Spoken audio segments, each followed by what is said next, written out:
Hermano, muy buenos días.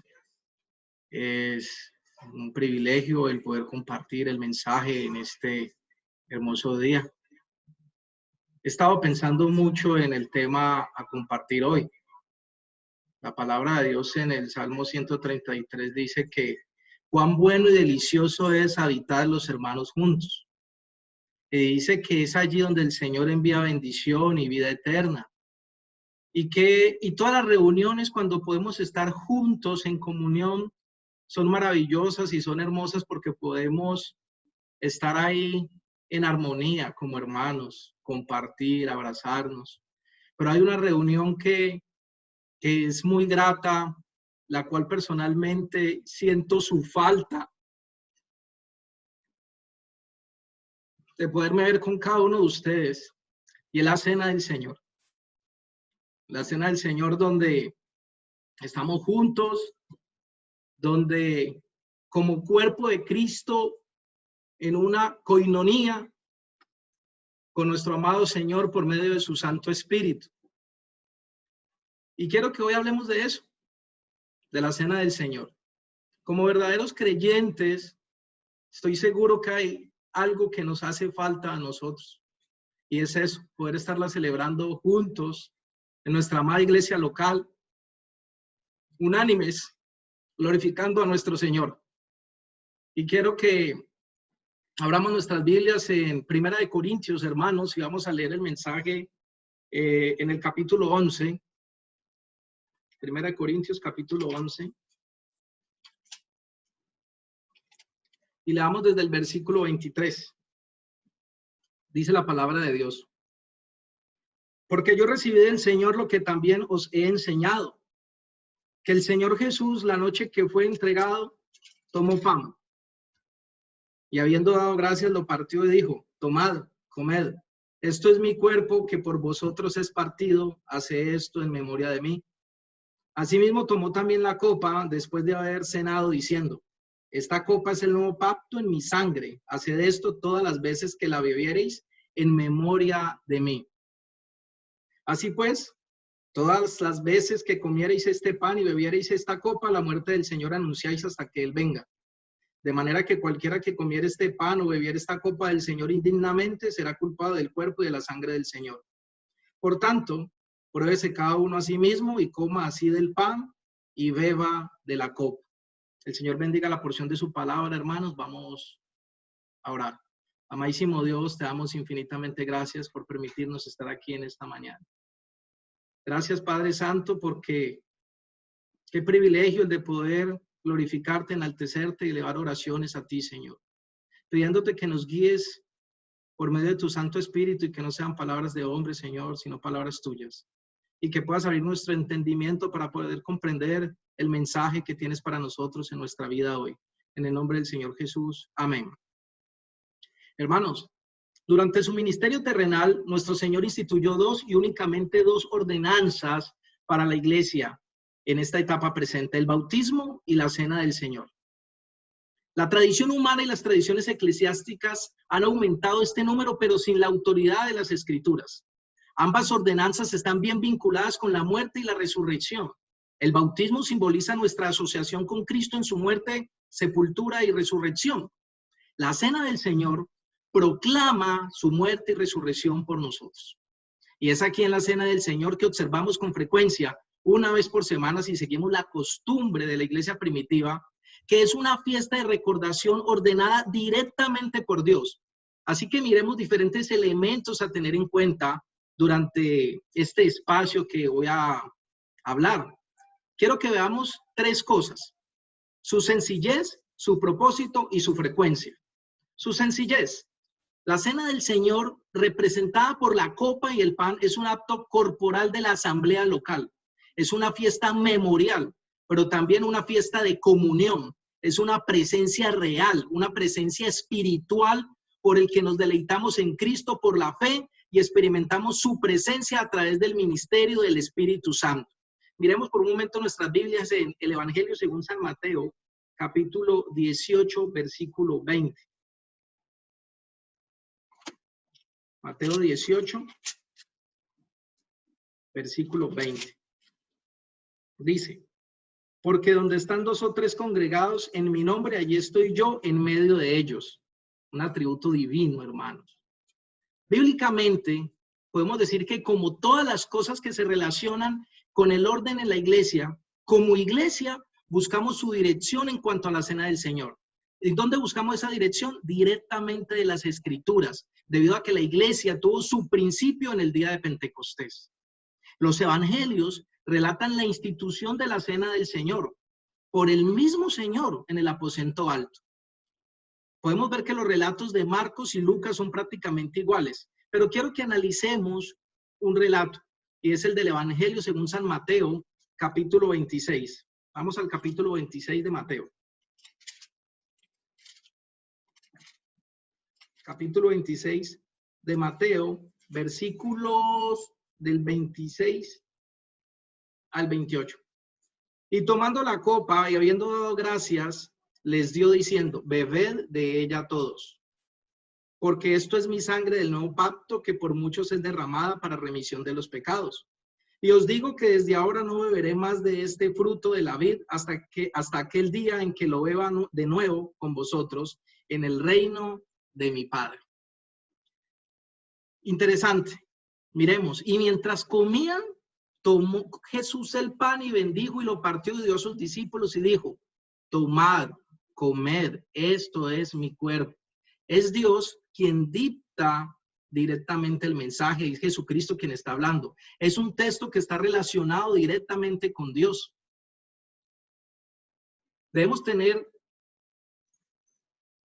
fiel cuidado cada vez que leemos la Escritura y lo que el Señor trata de decirnos. Y tomando la copa y habiendo dado gracias, les dio diciendo, bebed de ella todos, porque esta es mi sangre del nuevo pacto que por muchos es derramada para remisión ¿de qué? De los pecados. Este sacramento, esta ordenanza en la cual hacemos memoria de él, nosotros hacemos memoria sobre justificación, propiciación, redención, santificación, glorificación. Es la cena del Señor porque conmemora la cena que tuvo Jesús con sus discípulos. Es la acción de gracias porque en ella agradecemos a Dios por la obra de Cristo realizada a nuestro favor. ¿Cuál obra, hermanos? Miremos Mateo 20, 28. ¿Cuál obra? Mateo 20, 28 dice, como el Hijo del Hombre no vino para ser servido, sino para servir y para dar su vida en rescate de muchos. Un rescate era el precio que se pagaba para librar un esclavo. Jesús dijo con frecuencia a sus discípulos que debía morir. Y aquí nos dice por qué. Para redimirnos de la esclavitud del pecado y de la muerte. Miremos Efesios 1:7. Movamos nuestras Biblias hacia Efesios 1:7, hermanos. Efesios 1:7 nos dice, en quien tenemos redención por su sangre, el perdón de pecados según las riquezas de su gracia. Un favor voluntario y amoroso que da Dios a los que salva. Es comunión, hermanos, porque por medio de ella comulgamos con Dios y con otros creyentes. Al comer el pan y beber el vino con toda seriedad, recordamos la muerte de Jesús y su promesa de regresar. Porque nosotros estamos adorando a un Dios vivo. Damos gracias por el maravilloso regalo de Dios y nos regocijamos al reunirnos con Cristo y su cuerpo de creyentes. En los Hechos de los Apóstoles encontramos la observación de la cena del Señor por parte de la iglesia primitiva, que perseveraba en el partimiento del pan desde el día de su establecimiento en Pentecostés, más o menos el año 30 después de Cristo, como lo leemos en Hechos capítulo 2. Lucas nos da 3 hechos importantes referentes a la actitud de la iglesia apostólica en cuanto a la cena del Señor. 1. Partieron el pan en varios lugares durante los primeros días de la iglesia. Vamos al libro de Hechos, hermanos. Hechos capítulo 2. Hechos capítulo 2. Versículo 46. Dice, y perseverando unánimes cada día en el templo y partiendo el pan en las casas, comían juntos con alegría y sencillez de corazón. En el primer día de la semana, ¿cuál era la costumbre? Partir el pan. Miremos Hechos 27. Hechos 27. El primer día de la semana, reunidos los discípulos para partir el pan, Pablo les enseñaba, habiendo de salir al día siguiente, y alargó el discurso hasta la medianoche. 3. Perseveraban ¿en qué? En el partimiento del pan. Hechos 2:42. Y perseveraban en la doctrina de los apóstoles, en la comunión unos con otros, en el partimiento del pan y en las oraciones. Hermanos, qué sencillez, pero qué profunda es la cena del Señor. ¿Cuánto representa para nosotros los creyentes estar alrededor de la mesa del Señor? Ahora miremos el segundo punto que quiero dejarles en este día, y es el propósito de la cena del Señor. Vamos a Primera de Corintios capítulo 11. Hermanos, hoy es el primer día de la semana, es domingo, y como tal, hermanos, vamos a movernos un poquito en nuestra Biblia. Vamos a investigar diferentes versículos porque se hace necesario, porque es la palabra de Dios la que nos convence, y hoy es día de estudio, entonces obviamente debemos profundizar un poco más en las escrituras. Primera de Corintios 11, y fue la lectura inicial que hicimos al comenzar el sermón, entre el versículo 23 y 26. Vamos a volverlo a leer, porque yo recibí del Señor lo que también os he enseñado, que el Señor Jesús, la noche que fue entregado, tomó pan, y habiendo dado gracias, lo partió y dijo: tomad, comed, esto es mi cuerpo que por vosotros es partido, haced esto en memoria de mí. Asimismo tomó también la copa después de haber cenado, diciendo: esta copa es el nuevo pacto en mi sangre, haced esto todas las veces que bebiereis en memoria de mí. Así pues, todas las veces que comiereis este pan y bebiereis esta copa, la muerte del Señor anunciáis. ¿Hasta cuándo? Hasta que Él venga. De manera que cualquiera que comiere este pan o bebiere esta copa del Señor indignamente será culpado del cuerpo y de la sangre del Señor. Hermanos, hacer memoria hasta que Él venga, y nadie duda de que la cena del Señor sea, al menos en parte, un memorial. Recordamos la última cena y recordamos la muerte de Cristo, y al recordar su pasión en el pasado, proclamamos su muerte hasta que venga, hasta que el Señor decida volver. Pero la cena del Señor, hermanos, es más que un conocimiento o experiencia adquirida sobre ella. Primera de Corintios 10:16, ¿qué nos dice? Primera de Corintios 10:16 dice: la copa de bendición que bendecimos, ¿no es la comunión de la sangre de Cristo? El pan que partimos, ¿no es la comunión del cuerpo de Cristo? Interesante, hermanos. Cuando bebemos la copa y comemos el pan, participamos en y tenemos comunión con el cuerpo y la sangre de Cristo. Estamos unidos a Él y experimentamos una comunión espiritual profunda con Él. Hermanos, la palabra en griego para comunión aquí es koinonía, y esa koinonía hace referencia a una profunda experiencia espiritual que tenemos los creyentes unidos con nuestro Señor Jesucristo por medio del Espíritu Santo. Vamos un momento al Evangelio según San Juan, capítulo 6. Y vamos a hacer la lectura del versículo 53. Dice: Jesús les dijo: de cierto os digo, si no coméis la carne del Hijo del Hombre y bebéis su sangre, no tenéis vida en vosotros. El que come mi carne y bebe mi sangre tiene vida eterna, y yo le resucitaré en el día postrero. Porque mi carne es verdadera comida y mi sangre es verdadera bebida. El que come mi carne y bebe mi sangre, en mí permanece y yo en él. Como me envió el Padre viviente y yo vivo por el Padre, asimismo el que me come, él también vivirá por mí. Hermanos, nos unimos como familia sacerdotal de creyentes alrededor de él para alabar, adorar y partir el pan en memoria grata de nuestro amado Señor Jesucristo, que fue crucificado, que resucitó y que pronto viene. Primera de Corintios 10:17. Miremos Primera de Corintios 10:17.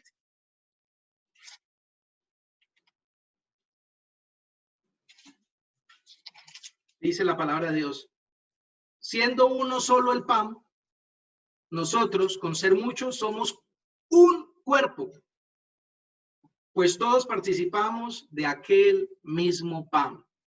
Vamos teniendo esos versículos ahí en nuestra mente porque son muy importantes. En el capítulo 10, hermanos, en el capítulo 10 de la primera epístola a los Corintios, Pablo trata sobre la mesa del Señor, donde el pensamiento primordial es de comunión.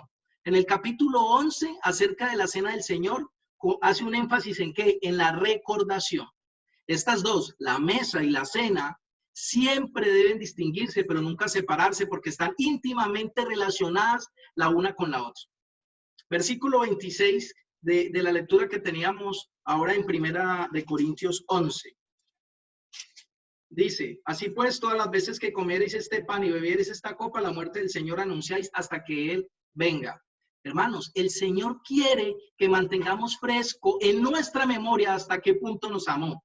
Pero es penoso, hermanos, lo fácil que olvidamos el amor del Señor cuando vienen problemas a nuestra vida. Empezando por mí. Sé que podemos estar teniendo problemas grandes, los cuales residen básicamente en los cambios que se acumulan en nuestro entorno. A veces nos vemos obligados a renunciar a nuestro empleo, nuestra casa, mudarnos con nuestros familiares hacia otra parte, otra ciudad, qué sé yo. A veces la salud empeora de tal modo que necesitamos ser atendidos. Algunos creyentes tenemos grandes dificultades para resolver estos problemas. Nos cuesta reconocer la situación o postergamos la decisión y sufrimos, hermanos, sufrimos si debemos someternos cuando las cosas no ocurren conforme a nuestras propias ideas o conforme a nuestra voluntad. Hermanos, todo esto nos cuesta mucho, pero la invitación es a que miremos al Señor Jesús. Así que notemos la insistencia de recordar al Señor, pensar en Él, en su vida. Es evidente, hermanos, que el Señor quería ser recordado en esta celebración como aquel que murió por nosotros en la cruz. La cena del Señor actúa como una mesa de la familia en la que podemos disfrutar de la comunión con los demás y con nuestro anfitrión. Participar de la rica fiesta de bendiciones compradas para nosotros en la cruz.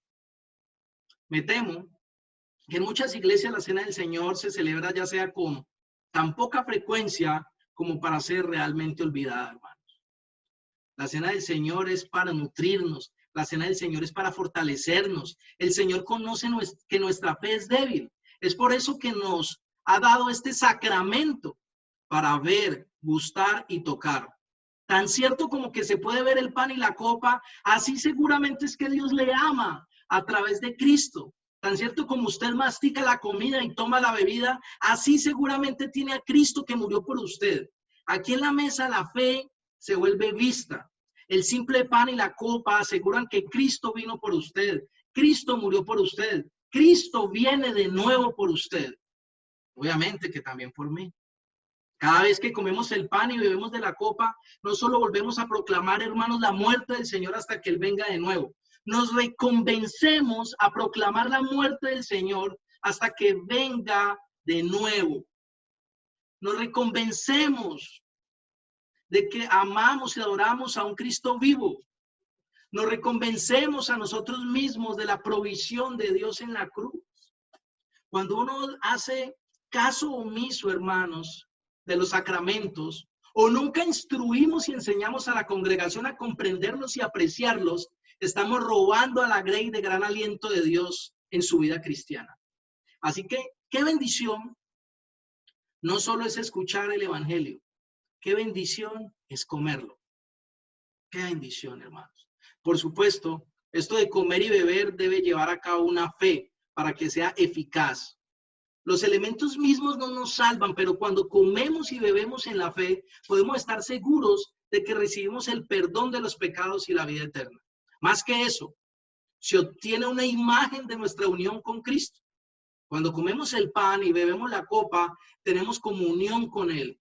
No haciendo descender a Cristo del cielo, no, sino al experimentar su presencia a través del Espíritu Santo. Eso sí, debemos tener cuidado, hermanos, de no tener una conducta descuidada en la observación de la cena. Mira lo que dice el versículo 27 ahí en sus Biblias de 1 Corintios 11. De manera que cualquiera que comiera este pan o bebiera esta copa del Señor indignamente, será culpado del cuerpo y de la sangre del Señor.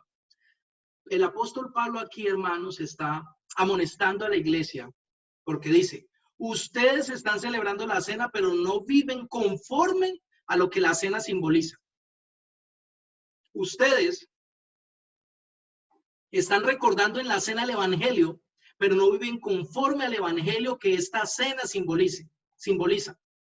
Es más, hermanos, nosotros mismos todos somos indignos de participar de la cena del Señor. Todos los que estamos aquí presentes alrededor de la mesa, todos. La única razón por la que nosotros podemos participar de la cena del Señor es porque nosotros mismos hemos sido beneficiados de la obra redentora de Cristo en cuanto a lo que la cena simboliza: justificación, propiciación, redención, santificación, glorificación. Nosotros no tenemos en alta estima verdaderamente tal vez la cena del Señor, porque si pudiéramos transmitir nuestros pensamientos a través del video beam que tenemos en la iglesia y reproyectarlos ahí, yo les pregunto, hermanos, ¿cuánto pecado habría en nuestra vida? ¿Cuánto pecado se mostraría a través de esas pantallas? Ahora, ¿una persona que cena puede participar de una manera indigna en la cena del Señor? Sí. ¿Cómo? Cuando lo hacemos como un ritual o no estamos conscientes del significado de esta ordenanza, participando de ella sin involucrar el corazón, la mente, las fuerzas. Esta es una forma indigna de participar de la cena. Cuando venimos a la cena con amargura en nuestro corazón con otros hermanos, sin estar dispuestos a perdonar. Con esa amargura negamos lo que la cena verdaderamente simboliza, que somos un cuerpo, porque el pecado de ese hermano ya Jesucristo lo pagó en el Calvario. ¿O es que acaso quieren crucificar a Cristo otra vez? Cuando tenemos una actitud de rebeldía contra Dios por pecados que no queremos confesar ni abandonar. Hermanos, esto es muy serio. Nosotros estamos contemplando la cena del Señor con esa vehemencia, con esa seriedad. ¿Sí lo estamos haciendo? Porque cuando tenemos una actitud de rebeldía contra Dios por pecados que no queremos confesar ni abandonar, estamos también desconociendo lo que el Señor Jesucristo hizo por nosotros en la cruz. Hermanos, porque al participar de la cena indignamente estamos pisoteando la cena del Señor que proclama su muerte y resurrección por nosotros. Hay que tener cuidado con esto al no estar dándole la importancia y reverencia que la cena del Señor representa realmente. Como si se tratase de cualquier cosa. El apóstol Pablo dice que esto es muy serio por lo que estos elementos representan. La muerte de nuestro Señor Jesucristo en el Calvario. Y le recordamos hoy, no solo en su muerte, sino en su resurrección, porque Él vive. Es que eso nos tiene que llenar de gozo, de regocijo, hermanos, porque nosotros estamos adorando a un Cristo vivo. A un Cristo vivo, porque Él vive, porque nos rescató de nuestra vana manera de vivir, porque nos sacó de allá, de ese pantano donde cada uno de nosotros está. Y a veces, en el tiempo desconocemos ese gran sacrificio que el Señor Jesucristo hizo por nosotros. Y tal vez como perros volvemos al vómito y como cerdos volvemos al lodo. Pero gracias a Dios por su misericordia, porque nos extiende la mano y nos rescata nuevamente y nos saca de allí. Y en su amor infinito nos hace ver su luz, su camino y lo que verdaderamente hizo por nosotros. Que el Señor nos ayude a estar a la altura que Él merece.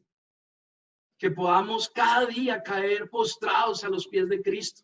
Es el mejor lugar en el que nosotros podemos estar cada día. Refugiarnos en su amor y poder confesar que sin Él no es posible. No podemos amarle si Él no está en nosotros. No podemos glorificarle si Él no está en nosotros. No podemos ser propicios si Él no está en nosotros. No podemos ser justificados si Él no está en nosotros.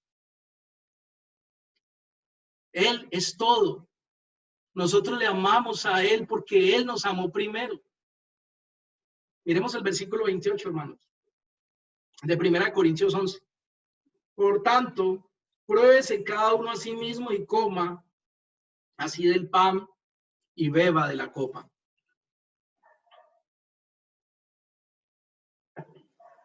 Hermanos, este versículo es un autoexamen. No es para que nos abstengamos, es para que participemos. Y si tenemos un pecado en nuestra vida, lo confesemos. Abogado tenemos a Jesucristo el justo. Dios no es como los hombres. No te envía a hacer penitencias, ni te dice que esperes para perdonarte, ni te relega a un lado para esperar que puedas compartir con Él. Mucho menos para que tomes la cena del Señor. El Señor dice en el Evangelio, según San Lucas 22:15, que nos dice, cuánto he deseado comer con vosotros. El Señor te perdona ya. Dios inmediatamente redime tu pecado. Qué maravilloso es el perdón de Dios, hermanos. Qué Dios el que tenemos.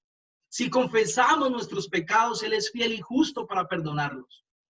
Cuando uno experimenta el amor perdonador de Dios y su bondad, uno no toma el pecado a la ligera, hermanos. No hay un Dios como el nuestro, hermanos. No lo hay. No lo hay. Veamos un tercer punto, hermanos. Ya vimos su sencillez. Ya vimos su propósito. Ahora quiero que veamos su frecuencia. La frecuencia de celebrar la Cena del Señor. En muchas iglesias, la Cena del Señor se observa anualmente. En algunas otras se celebra 2 veces cada año o cada trimestre o cada mes. En otras asambleas, la Cena del Señor es una de las actividades en cada primer día de la semana, como en la nuestra. Se cree que existe por lo menos un texto bíblico que apoya esta práctica. Miremos Hechos 27, hermanos. Vamos a Hechos 27 por un momento. ¿Qué dice la palabra de Dios en Hechos 27? Dice, el primer día de la semana, reunidos los discípulos para partir el pan, Pablo les enseñaba habiendo de salir al día siguiente y alargó el discurso hasta la medianoche. Pero no existe otro texto que apoye las prácticas de la celebración de la Cena del Señor cada año o cada 2 meses o cada mes como lo realizan otras iglesias. El primer día de la semana, estando reunidos los discípulos para partir el pan, Pablo conversaba con ellos.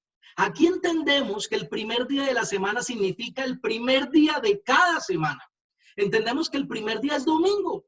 Entendemos que partir el pan es celebrar la Cena del Señor. Entendemos que la frase para partir el pan significa para el propósito de partir el pan. Por lo tanto, Lucas afirma el hecho de que los cristianos en Troas se juntaron cada domingo para el propósito de tomar la Cena del Señor. Qué hermoso, hermanos, saber que estamos haciendo lo correcto. Qué hermoso, hermanos, saber que tenemos un sustento bíblico, porque la palabra de Dios es eficaz, es viva, es más cortante que espada de doble filo. Y nos muestra a nosotros qué es o cuál es la manera correcta de hacer las cosas como iglesia.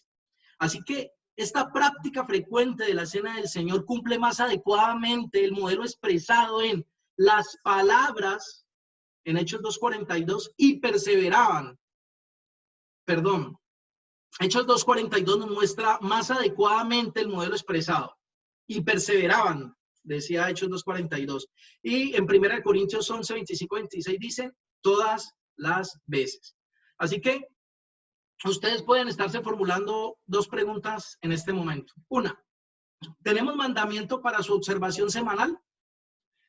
La respuesta general es no, no lo tenemos. Sin embargo, hay una inferencia. ¿Qué es una inferencia, hermano? La inferencia es el proceso por el cual se derivan conclusiones a partir de premisas. Y es que particularmente, hermanos, creo en lo que se llama el precedente apostólico. El precedente apostólico tiene la autoridad de un mandamiento. Infiero que las prácticas de la iglesia primitiva bajo el liderazgo de los apóstoles tenía la aprobación de los apóstoles. Ciertamente la aprobación de los apóstoles es mejor guía para nuestras prácticas eclesiásticas de hoy que nuestras ideas humanas falibles. Así que cuando aplicamos el principio de precedente apostólico a este texto, el hecho que la iglesia se juntaba el primer día de la semana para partir el pan, hermanos, implica que los apóstoles les enseñaban a los primeros cristianos a juntarse cada domingo para tomar la cena del Señor. Esto significa el primer día de cada semana. Es un entendimiento natural de la frase. Así que Dios nos concede la oportunidad de obedecer un deseo del Señor. Hacer esto en memoria de mí. Así que con buena voluntad y gratitud, nosotros los creyentes aprovechamos esta oportunidad, hermanos. Segunda pregunta. ¿La cena podría volverse común y corriente si la celebramos cada semana? No. No y no. Pregunto, ¿es común y corriente la lectura de las escrituras o la oración en caso de hacerlo todos los días? No. Ciertamente, renuencia a observarla con frecuencia.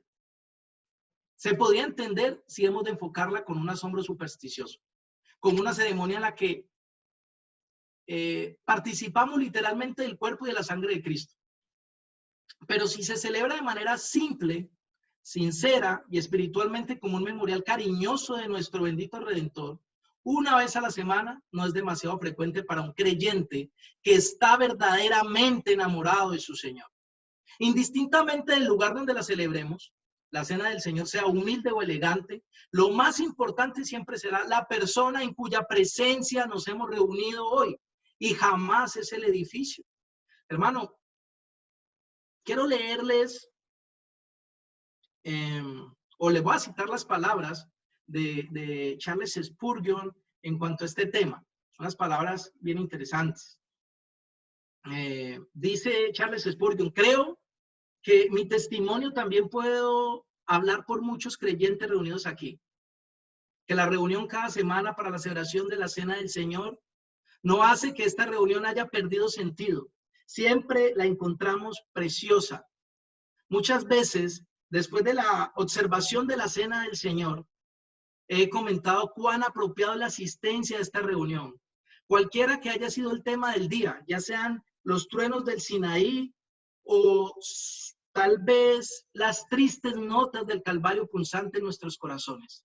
Dice Charles Spurgeon, que tengan vergüenza las iglesias cristianas que han dejado esta celebración de la Cena del Señor para hacerla solamente una vez al mes, manchando así el primer día de la semana y quitando de él su gloria para la reunión de comunión en la Cena del Señor, mostrando la muerte del Señor hasta que Él venga. Los que conocen la dulzura de la celebración de la Cena del Señor en cada primer día de la semana no tendrán contentamiento en hacerlo con menos frecuencia. Hermano, qué hermoso entender, conocer por medio de la Escritura que estamos haciendo lo correcto. Qué hermoso saber que hay dulzura al celebrar la Cena del Señor cada primer día de la semana. Así que no podemos tener contentamiento en hacerlo con menos frecuencia. Qué seguridad la que tenemos los creyentes, hermanos. Nosotros que pertenecemos a los hermanos en Cristo. Estas iglesias locales que nos preocupamos por predicar la sana doctrina y, como dice el hermano Luis Borda, de recuperar las sendas antiguas y sumergirnos en el conocimiento de la palabra de Dios. Así que, hermanos, como creyentes podemos concluir que como pueblo de Dios tenemos libertad de ejercer el sacerdocio santo en la adoración y el partimiento del pan, con libertad de ofrecer a Dios sus sacrificios espirituales. Para todos los reunidos, la sangre de Cristo da entrada al lugar santísimo y la presencia allí de nuestro sumo sacerdote nos da confianza para acercarnos. Por Él, por Dios, por nuestro amado Señor Jesucristo, se ofrece el sacrificio de alabanza. Aunque uno o dos hermanos darán gracias por los elementos, son los creyentes reunidos quienes parten el pan y bendicen la copa. La copa que bendecimos, el pan que partimos. Miremos, hermanos, 1 Corintios 10, versículo 16. Leámoslo nuevamente. La copa de bendición que bendecimos, Y hay una pregunta. ¿No es la comunión de la sangre de Cristo? ¿El pan que partimos no es la comunión del cuerpo de Cristo? Ahora todos los salvados podemos venir directamente a Dios por medio de la fe, hermanos, porque la muerte de Jesús nos ha hecho aceptos ante sus ojos. Abramos nuestras Biblias en Romanos, Romanos capítulo 3, y leamos versículo 21, desde el 21. Pero ahora, aparte de la ley, se ha manifestado la justicia de Dios, testificada por la ley y por los profetas. La justicia de Dios por medio de la fe, ¿en quién? En Jesucristo, para todos los que creen en él, porque no hay diferencia, por cuanto todos pecaron y están destituidos de la gloria de Dios, siendo justificados, mira lo que dice el versículo 24, hermanos, siendo justificados gratuitamente por su gracia, mediante la redención que es en Cristo Jesús. Qué maravillosa es la palabra de Dios. Entonces, hermanos, ¿qué es justificación? El acto de Dios por el que se nos declara sin culpa de nuestros pecados. Así que todos los que hayamos creído en nuestro Señor Jesucristo como nuestro Salvador, hemos sido declarados sin culpa. Hemos sido perdonados. Todos los pecados los envió al fondo del mar y ya no se acordará más de ellos, hermanos. Vamos a orar. Vamos a cerrar nuestros ojos en señal de reverencia y oremos a nuestro Señor, porque Él es digno de toda honra, gloria y honor, ¿cierto, hermanos? Y de pronto a ti, que estás viendo este video allá en la comodidad de tu casa, queremos invitarte a que puedas reconocer a Cristo en tu vida. Queremos invitarte a que pidas perdón por todos los pecados que hayas podido cometer y el Señor hará la obra en ti. Señor, te damos gracias en este día, maravilloso Padre Santo, por habernos permitido glorificarte, enaltecerte y adorarte. Gracias, Señor, porque esperamos que estas palabras suban como olor fragante ante tu presencia. Te pedimos, Señor, que este sermón nos permita tener entendimiento y comprender aún más lo que es la cena del Señor. Y también que por medio de estas palabras tuyas, Señor, las palabras que se han leído hoy, las que nos has dejado a través de la Biblia para conocerte más y recordarte, un pecador pueda reconocer que necesita de ti y haya fiesta y gozo en los cielos. Señor, queremos conocer más de tu voluntad para nuestras vidas. Señor, gracias. Y queremos quedar así en este día en tus manos, que son las mejores manos, las de tu amado Hijo, nuestro Señor Jesucristo. Amén. Dios les bendiga.